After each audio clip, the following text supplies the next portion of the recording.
Halo teman-teman, bersama saya Angga Wiguna Saputra dan selamat datang untuk kalian yang baru bergabung di GTEK ID. Jadi langsung aja tekan tombol subscribe-nya, nggak usah dilama-lamain karena subscribe kalian itu menentukan agar GTEK ID bisa lebih berkembang, oke? Dan nggak perlu berlama-lama, ini adalah PC rakitan untuk subscriber GTEK ID yang waktu itu DM ke IG gitu kan, Bang minta tolong rakitin PC dong gitu kan. Dengan budget 5 juta katanya, bisa dapat apa gitu. Saya pengen PC gaming. Oke, jadi kita pakai casing dengan casing gaming. Namun, apakah memang bisa gaming dengan budget 5 juta gitu kan? Jadi yang penting casingnya ada tulisan gaming gitu, bisa menambah FPS mungkin nanti ya. Jadi untuk budget 5 juta itu sebetulnya kalian bisa atur juga, kalian mau pakai prosesor apa gitu ya. Apa kalian mau kencengin prosesornya atau mau PGA-nya aja deh gitu kan, atau pakai generasi lawas tapi storage-nya besar atau RAM-nya yang digedein, itu sangat bisa diatur. Namun di sini saya merekomendasikan untuk subscriber saya di sini ya, Bang Damar. Jadi Bang Damar ini ingin bermain game katanya, pengen main game aja lah PES 2021, yang penting lancar katanya gitu ya. Dan di sini saya merekomendasikan Kang Damar merakit PC menggunakan prosesor yang bisa gaming juga, yaitu langsung aja kita bahas ya. Yang pertama di sini komponen yang digunakan yaitu prosesor dari Intel G6400. Ini sudah pernah juga dirakit di video-video sebelumnya. Walau ini 2 core tapi 4 thread gitu ya. Ini bisa untuk gaming gitu di 1080 pixel, game-game berat gitu ya. Ini masih bisa dengan base clock-nya 4 GHz, kan masih cakep kan gitu kan.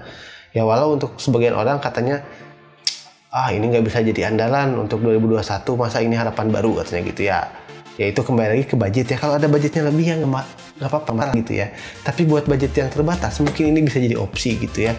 Seperti saya juga gitu, ini bisa jadi opsi lah untuk bermain game gitu ya. Lalu untuk motherboardnya, di sini motherboardnya menggunakan motherboard yang cukup ciamik gitu ya, yaitu MSI H410 Pro PH gitu. Ini sering juga digunakan dan cukup saya rekomendasikan untuk kalian. Terlebih di sini slot M.2 nya sudah ada gitu ya, dan pastinya kita maksimalkan penggunaan. Di sini kita menggunakan penyimpanan satu buah SSD dari VGN 128 GB, dan untuk mendukung storage lainnya yaitu kita menggunakan harddisk berkapasitas 500 GB saja. Dan untuk RAM-nya di sini saya menggunakan RAM dengan kapasitas 8 GB dengan konfigurasi 2x4 GB yang frekuensinya 2666 MHz dari tim T-Force Vulcan Z gitu ya. Ini udah bagus lah, Vulcan Z atau Vulcan Z gitu ya. Ya kalau orang Sunda Vulcan Z gitu ya. Ini cukup oke gitu ya, cukup mantap gitu ya, cukup tangguh untuk RAM ini. Apalagi kalau misalkan digunakan di Ryzen juga masih bisa di overclock gitu ya. Tapi ini nggak di overclock, cukup kecepatannya 2666 MHz saja gitu ya. Karena memang dari G6400-nya juga hanya melimit atau hanya membutuhkan membaca 2666 MHz. Nah, lalu untuk CPU cooler di sini saya menggunakan CPU cooler bawaan dari prosesornya, ya masih terlihat cupu gitu ya. Tapi sebetulnya prosesor ini masih cukup bisa terhandle oleh stock cooling ini gitu, masih cukup adem. Sebetulnya kalau kalian nggak terlalu mempersalahkan penampilan, ini udah bagus lah, nggak usah kalian beli lagi CPU cooler. Tapi kalau kalian mau mempermasalahkan penampilan, ya bolehlah kalian ganti dengan CPU cooler aftermarket lainnya. Dan untuk VGA card-nya biar lancar main game, biar mantap gitu ya, ini saya menggunakan VGA card dari PowerColor RX 470, yang mana ini full port ya, bukan mining edition, dan ini ada backplate-nya cukup cakep, cukup ganteng, cukup garang gitu ya. Ini cukup oke buat digunakan bermain game, apalagi nanti PES 2021 kita lihat. Lalu untuk PSU-nya di sini saya menggunakan PSU yang cukup mantap, kita cukup gunakan sering sekali di rakitan-rakitan sebelumnya. Ini cukup menjadi rekomendasi untuk kalian yang low budget kayak hore tapi pengen performa power supply yang cukup baik ya, saya merekomendasikan Deepcool DN500 untuk kalian gitu ya. Ini bisa cukup untuk mensupply VGA card kita gitu, secara sehat lah gitu ya.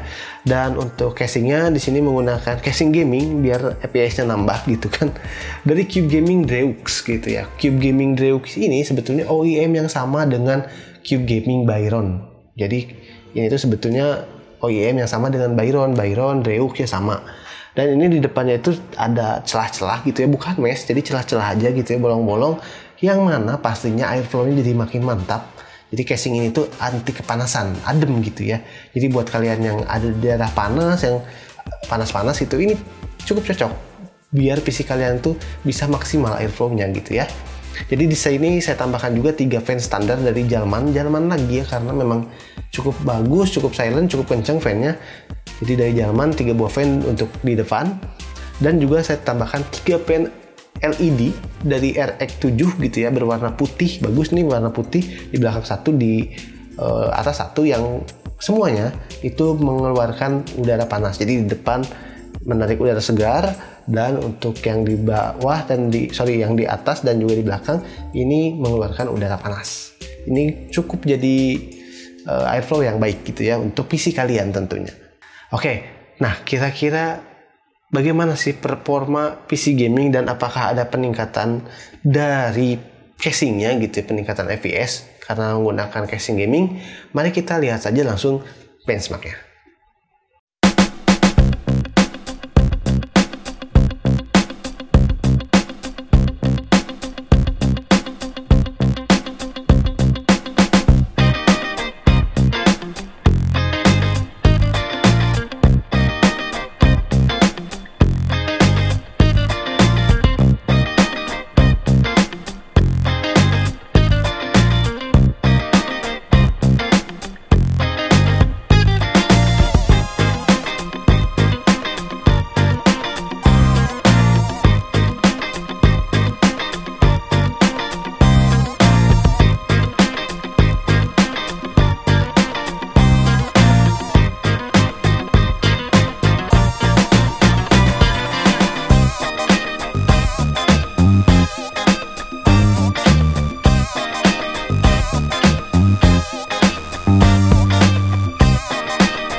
Ya, mantap kan untuk digunakan gaming, setting high, setting ultra, mentok kanan, untuk PS juga masih mantap, masih bisa tumpah-tumpah FPS-nya gitu.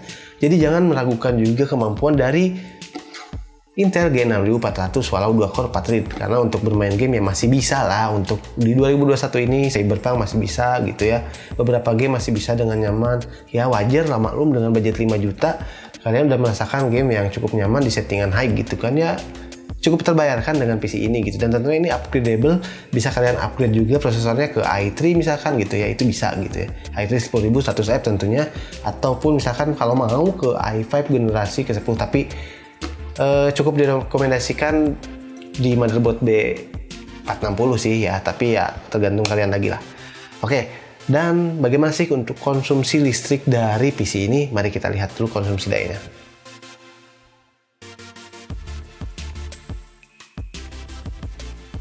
Nah, untuk konsumsi dayanya sih masih tergolongnya standar AMD lah ya. Bisa dibilang boros ataupun cukup irit kalau misalkan tidak digunakan gaming gitu ya. Tapi kalau untuk gaming ya cukup bisa jadi boros lah untuk beberapa orang gitu ya. Dan untuk harganya, 5 juta itu berapa sih? Kita lihat dulu rincian harganya. Nah, jadi ini adalah rincian harganya yang dibelanjakan dari PC rakitan kita kali ini ya. Mungkin harga akan naik turun ya seiring waktu gitu ya. Dan ini dari Kang Damar ini waktu itu menitipkan budget. Padahal jika kalian ingin merakit PC di GTEK ID, kalian juga bisa mengirimkan komponennya atau juga bisa menitipkan budget seperti Kang Damar gitu ya. Dititipkan untuk dibelikan atau dibelanjakan bisa juga ya. Tapi saya tidak jualan dan juga tidak dagang ya.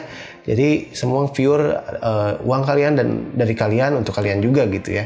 Jika ada lebih ada kurang ya saya kembalikan juga gitu. Itu biasanya seperti itu. Dan satu lagi untuk PC Kang Damar ini temanya cukup bagus ya. Jadi casingnya putih, terus ada warna hitam-hitam gitu, LED-nya putih juga. Karena kamarnya udah tema monokrom gitu. Jadi PC-nya udah nyambung lah dengan tema kamarnya, juga cukup ganteng. Dan satu lagi nih, pesan saya untuk kalian yang menggunakan ini namanya PGA card ya. Kalian itu untuk mencolokkan monitor kalian, portnya itu harus di PGA card kalian juga ya. Jangan di motherboard, harus di PGA card. Karena nanti yang bekerja itu dari PGA card. Kalau kalian colok di monitor, kemungkinannya mungkin nggak akan display ke monitor kalian, atau mungkin bisa display tapi mengandalkan dari eGPU dari prosesornya kalau memang ada IGP-nya gitu, IGP-nya. Tapi kalau umumnya itu harus dipasangkan di PGA card ya. Jadi ingat, ini banyak juga rekan-rekan yang subscriber yang udah rakit waktu itu sering juga mengeluh gitu, ini PC-nya kok gini, kok gitu, nggak tampil, nggak ini, nggak itu. Pas saya tanya colokinnya di mana, ternyata masih di yang motherboard ya. Tentunya itu nggak bisa display, atau kadang bisa display tapi ya itu mengandalkan dari IGP prosesornya gitu ya. Jadi jangan lupa selalu pasang di PGA card. Kalau PGA card-nya ada HDMI dan monitor kalian HDMI, tentu pasangkan di HDMI ya. Kalau adanya misalkan monitor kalian PGA di sub, portnya HDMI, kalian bisa pakai converter dan seterusnya ya. Oke, mungkin itu saja video rakitan PC untuk Kang Damar dari Bekasi kali ini ya. Untuk kalian yang ingin dibantu rakit, kalian juga bisa DM ke Instagram GTEK ID. Nanti mungkin bisa kita bantu rakit, dan mungkin yang bantu rakit itu nggak semua dijadikan konten karena cukup banyak juga dan juga kesibukan saya. Jadi ya kurang lebih yang rakit-rakit GTEK ID itu spek-speknya mirip-mirip seperti ini kalau 5 juta gitu ya. Atau misalkan masih bisa di-press ke 4 juta, masih bisa dengan beberapa penurunan komponen yang lain gitu. Jadi rakit PC itu sesuai budget, sesuai harga, dan sesuai harga pasaran saat kita ingin build PC gitu ya. Nggak ada harga yang pasti untuk merakit sebuah PC. Tentunya sesuai selera dan keinginan kalian masing-masing. Oke, tuliskan komentar kalian di bawah, dan jangan lupa follow Instagram GTEK ID juga ya. Dan juga tentunya kalian pastikan sudah subscribe karena akan mendapatkan video-video menarik lainnya. Bersama saya Angga Saputra, sampai ketemu di lain kesempatan dan salam GTEK ID. See you.